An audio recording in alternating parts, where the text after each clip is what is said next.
বিশ্বকাপ মানেই গোলের উৎসব, আর সেই উৎসবের সবচেয়ে মর্যাদাপূর্ণ ব্যক্তিগত পুরস্কারগুলোর একটি হলো গোল্ডেন বুট, অর্থাৎ টুর্নামেন্টের সর্বোচ্চ গোলদাতার পুরস্কার।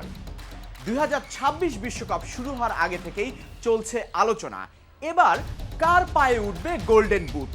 তালিকার শীর্ষে রয়েছেন ফ্রান্সের সুপারস্টার কিলিয়ান এমবাপে। 2022 বিশ্বকাপে 8 গোল করে তিনি জিতেছিলেন গোল্ডেন বুট। গতি, দক্ষতা আর বড় ম্যাচে দুর্দান্ত পারফরমেন্সের কারণে এবারও তাকে সবচেয়ে বড় দাবিদার বলে মনে করছেন ফুটবল প্রেমীরা। তবে তার সবচেয়ে বড় প্রতিদ্বন্দ্বী হতে পারেন ইংল্যান্ডের অধিনায়ক হ্যারি কেন। 2018 বিশ্বকাপের গোল্ডেন বুট জয়ী এই স্ট্রাইকার এখনো গোল করার ক্ষেত্রে অবিশ্বাস্য ধারাবাহিক। ইংল্যান্ড যদি শেষ পর্যন্ত যায় তাহলে কেনেরও সুযোগ অনেক বেড়ে যাবে। এদিকে ফুটবল বিশ্বের কোটি ভক্তের নজর থাকবে লিওনেল মেসির দিকে।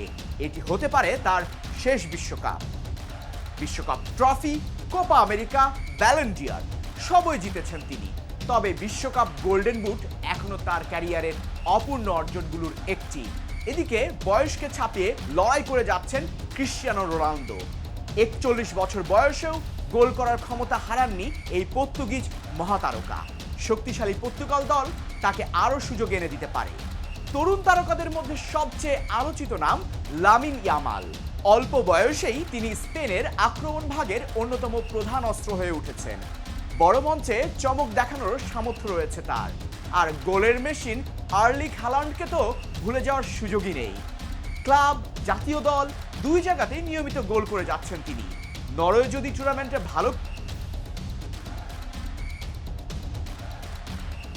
এছাড়াও আর্জেন্টিনার লাউতারো মার্টিনেজ এবং হুলিয়ান আলভারেজ, ব্রাজিলের ভিনিসিয়াস জুনিয়র, ফ্রান্সের উসমান ডেম্বেলে, স্পেনের মিকেল, বেলজিয়ানের রোমেলো, সুইডেনের ভিক্টর ও আলেকজান্ডার ইসাক সবাই রয়েছেন সম্ভাব্য প্রার্থীদের তালিকায়।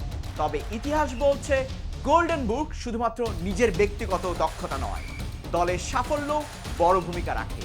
কারণ দল যত বেশি ম্যাচ খেলবে, একজন স্ট্রাইকারের গোল করার সুযোগও তত বাড়বে।